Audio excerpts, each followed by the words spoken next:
Hi there and welcome to another video. Today we're going to be making a 6-degree of freedom kinematic file. So we're going to practice file input output and we're going to generate set dynamics. It's going to be a pitch plunge sort of sinusoidal dynamic for you, those of you who study something fluids or air related for OpenFoam. So OpenFoam is an open source CFD software. And you can program dynamic meshes with certain kinematics, and we can use a 6-degree of freedom kinematic where you set a center of gravity for your whole mesh. And from there, you can move it in the 6 degrees of freedom. So you have 3 rotational and you have 3 translational degrees of freedom, okay?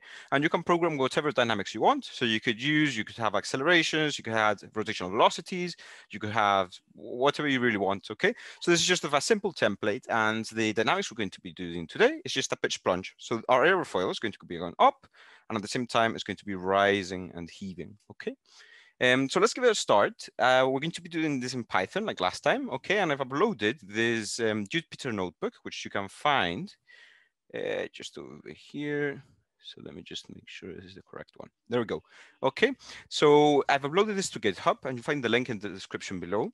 So feel free to give it a check, give it a try. Okay, so I've emptied and done some blanks. Okay, and this is just a brief introduction of the type of file we really want to output. This is very good practice in general for using pandas and input output of files in Python. Okay, so we're going to be generating this file where we have the following columns. We have a time column, which is just a time point, okay? And then you have 3 linear displacement vectors. So this is translation. And then you have 3 rotational vectors, okay? So they give you the position in degrees rotationally of your mesh from that original time 0. And they give you the linear displacement from that original position.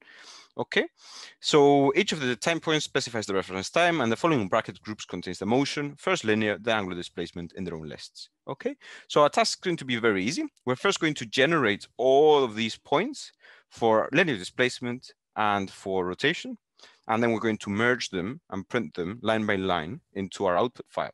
Okay, so normally if you've run across this video and specifically you're actually using it for OpenFoam, what you really want is to have a very high degree of points, a high resolution in the time dimension. So we really want, for example, for the simulation I used this for, I think I did 200,000 points. You want them because OpenFOAM will linearly interpolate between each of the time steps. So if you have a sinusoidal motion rather than, let's say, just a ramp pitch up, which is linear, and you do linear interpolation, you're going to get these tiny jumps that are really going to model up sort of your boundary conditions when OpenFOAM is trying to resolve your mesh, okay? So you really want a very, very high degree of the maximum number of points you can deal with, okay? It is going to make your file heavy. So I think this file was like 200 megabytes, and it really contains very little information if you think about it. But this does allow you to do some kinematics that OpenFOAM really doesn't have. Okay, so the other sort of kinematic functions for OpenFOAM don't let you the degree of specificity for these kinematics. Okay, you can program anything here in those 6 degrees of freedom. Okay, so the first thing we will do is, as per usual, at the beginning of every single Python program, we want to import the libraries we're going to be using. Okay, so we're going to use NumPy. Okay, so you're going to see NumPy. We really always use it whenever we're dealing with anything math related. We're going to use pandas. Okay, so import pandas as PD.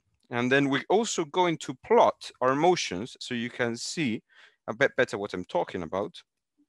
So I'm going to import matplotlib as pyplot.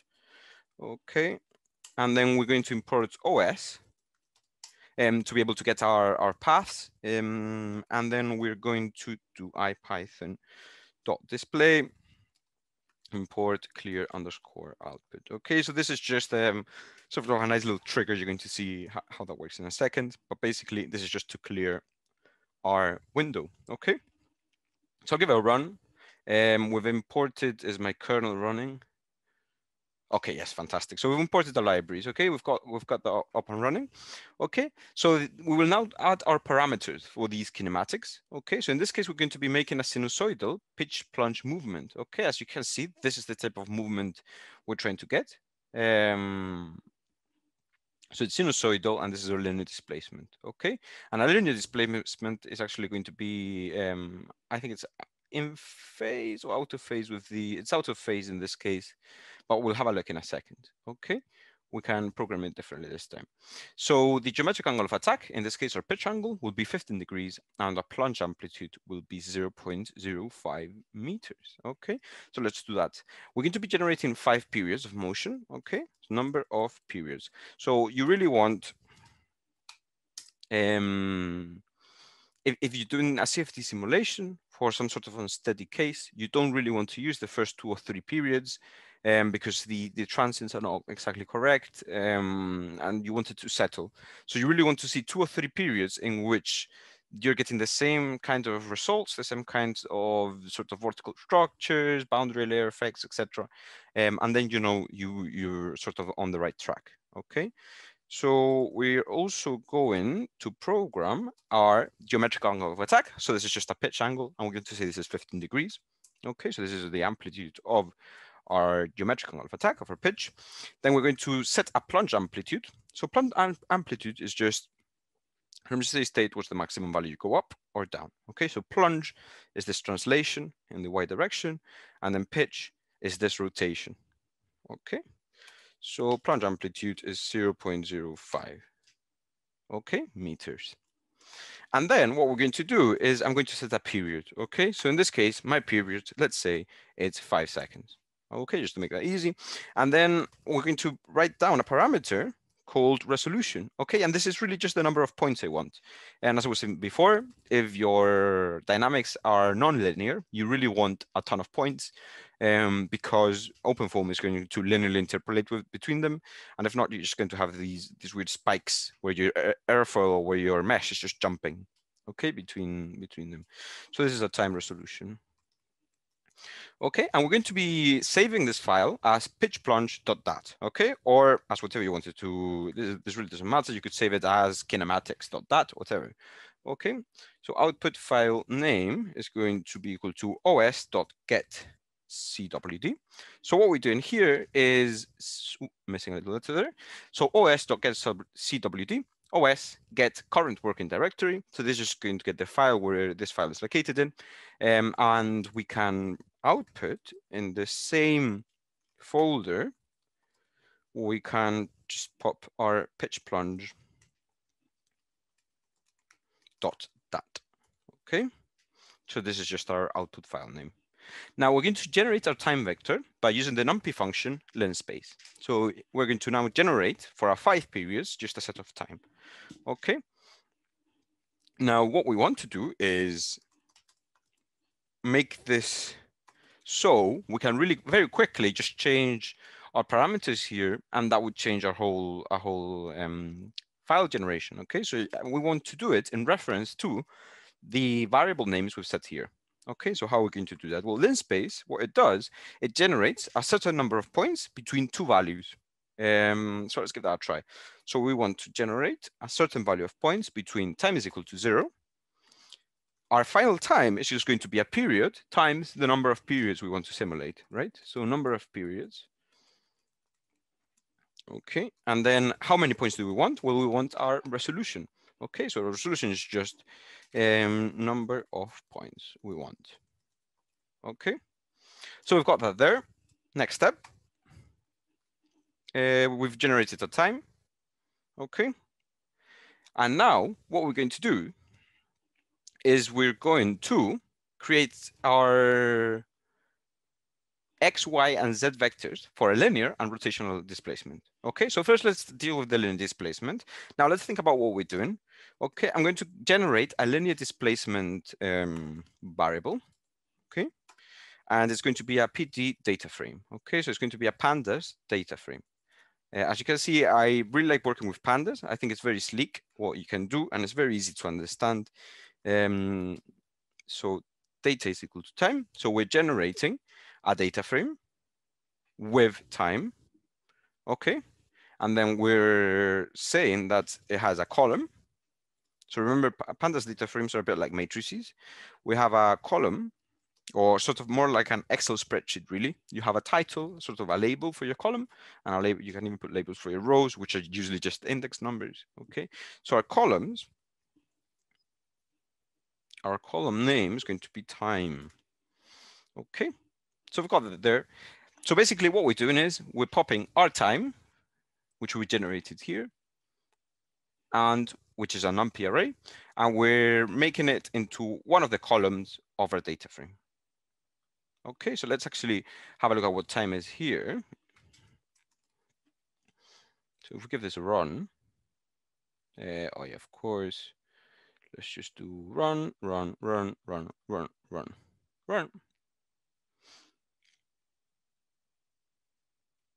Oh, so tiny errata there. There we go. Run. Okay, so we have an NP array with 1,000 points, and it's just between 0 and 5 times 5, which is 25. Okay. Now this is going to be one of the columns of our data frame. Now, what are the other columns? Well, at the end of the day, for our linear displacement, we want our time, right? Then we want our X translation, our Y translation, and our Z translation. Okay, so first thing I'm going to do is simply going to generate this so you see what we're getting right now. So I'll give this a run. And now we have an array, so with a pandas data frame with index numbers and the time for each. Okay, now let's create another column. So I can simply create another column by defining it like this. So I just say linear displacement and I say column X. Okay, so we've just created it. And really, we said before, we have just plunge. So in the X direction, there's no movement. We just have movement in the Y direction. So we can straight away just say that this is 0, and then that this is 0. Okay, and the only movement we really have is in the Y direction. And what's a movement in the Y direction? Well, we said before we have a sinusoidal pitch plunge. Okay, so we want something that looks like this. Okay, now how are we going to create it? Well, this is just a sine wave, okay, with a certain amplitude. So what we do, very simply, is just say, well, this is going to be the same as what? Well, it's plunge amplitude. Okay, so this is the magnitude of the amplitude of the plunge times the maximum value of the plunge times np dot sine. So again, we're using the numpy's library, and we're just using the sine function. It has time. Okay, so as you can see down here, this is what we want, and we have times in this direction, and this is just sine of time times a certain amplitude, which in this case is 0.05. Okay, but you could really set it to whatever value you want. If you wanted to create dynamics in the X and Z direction, you could do that too. So if you wanted weird rotations, translation, anything like that. Okay, so we've done that. That's perfect. Now we're going to do exactly the same thing with our rotational displacement. Okay.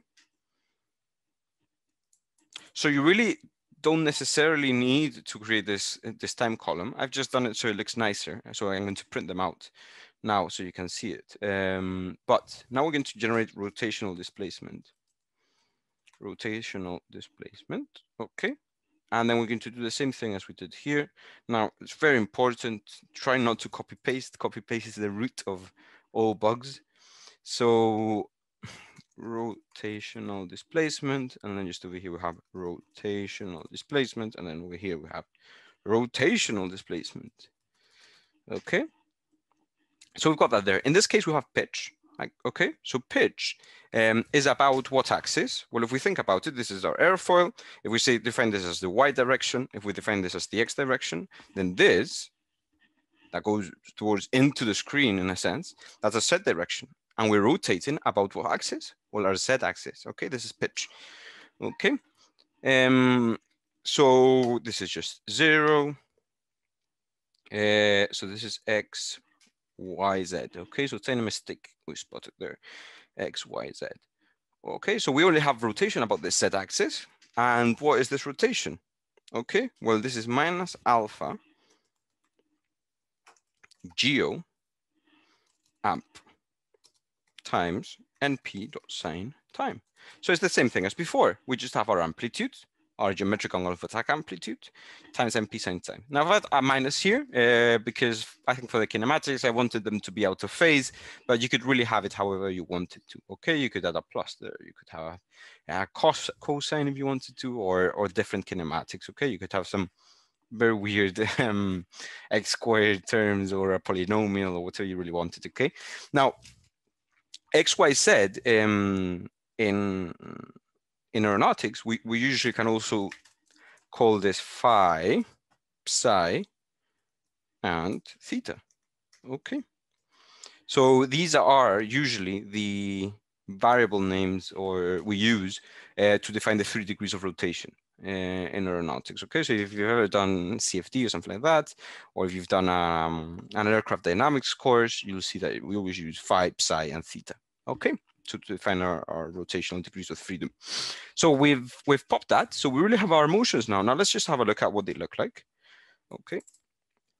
So linear displacement, let's give that a run. Fantastic, we have time, our X translation, which is 0, our Y translation, which is just over here, our sine wave with a certain amplitude, and our Z translation is 0. Now, if instead I write rotational displacement, we have our time, we have our phi, 0, psi, 0, and then we have a theta, our pitch. Okay, so always associate theta with pitch. So that's it. We've got our kinematics. Now it's just a question of saving them. Okay, so we've done the bulk of the work. I'll just give this a run over here. Now we need to save the motion file. Now it has a very specific format we want to save it in. So I'll save you a lot of time now by just copying and pasting this. But as you can see just over here, we want a very specific set of brackets containing the file. And this is just for OpenFoam. So if you're using this type of file for something different, don't worry too much about this, okay? But I'm just going to open a file, and I'm going to say this is open, output file name. So just the name of the file I want to write, and I'm just going to write W+. Now, what does this mean? We're using write, and we're creating the file, okay? So we're going to be writing the file. Now, I'm going to use the Python file writer. So I'm just going to do f.write. Okay, so in this case, we're not using pandas. Okay. So the first term we want at the very top, just over here, is the number of data points in the file. Well, what is this in our program? This is just our resolution, okay? So I'm going to write, the first thing I'm going to write in the first line is our resolution, okay? Now, why do I write str? Because resolution is a number. Okay, right now I think it's an integer. Python would have probably defined it as integer, as a float. Okay, but we want it as a string because we're typing this, we're writing this. Okay, so we want it as a string, and then to that string, I'm actually going to add something else, which is I'm going to jump line. Okay, so I'm going to new line, open bracket, new line. Okay. Now we don't cross the bracket. So the only thing I'm trying to emulate is this over here. So for open bracket, new line, open bracket. Okay. So I've done that over there. Now this is the very messy part. What happens next is you have to output every single row of our linear displacement and rotational displacement with these set of brackets. So we want double bracket, linear displacement, single bracket, open single bracket, rotational displacement, close three brackets. Okay, so I've just written a weak code that does that. So I'll just copy it, okay? But basically what I'm doing is I'm going to be creating a counter, and I'm going to say for I in range. Okay, so I'm creating a counter, I'm doing a for loop. You could also do this recursively, which actually would be more Pythonic if you wanted to do that. So you could give that a try. Okay, so for I in range from 0 to resolution to 1. Okay, so from 0, resolution times 1. Okay, so you always count up by 1, and you want to get up to resolution. Okay, so now I'm going to save us some time, but this is basically just printing line by line. So I'll do line, equals, and I open my bracket, and I'm going to generate that line. And at the end of this, I'm going to write it. And then I'm going to move to the next line. Okay, so that's sort of the structure of this. What I'll do is I'll just save you a bit of a headache and copy this here. Okay, so we generate our line and then we write the line. Okay, and this is a tiny add-on I usually like to use just to make sure and test that my program is working correctly and I can see it's doing something. Okay, so in this case, it goes extremely fast and you don't really need it. Okay, so I'll just give this a run. Tiny problem there. Is a directory. Did I do something wrong? Oh, okay. So I think I already have a file created there. Let me just delete it. So dissertation. Perfect. Okay. Move to bin. Okay, now let's do this again. And now it should be happier. No. Why are you unhappy? Dissertation. Did we not add the... Oh, okay, tiny issue here. Okay, so we have a tiny errata. So if you see here, we got the working directory, okay? And what we really want is to add the path of the file we want to create, okay? But we got the path of our folder, and now we want to create a new file.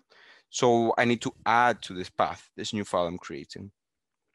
Okay, so we can write output file name here. Name. So if we get that run again, we can see that this is the path of the file we want to generate. Okay, so it doesn't have that path correctly written. So it's any plus we needed to add there. Okay, so plus equals, the only thing it does, it merges two strings. Okay, so I'll just delete that again, and let's give all of this a run actually from the top. Okie dokie, so I think it's running. We had an issue here.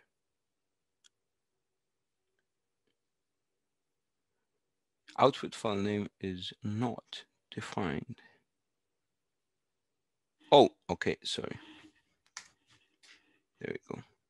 Let's give that a run. So probably spotted all of these mistakes as you went along. Okay.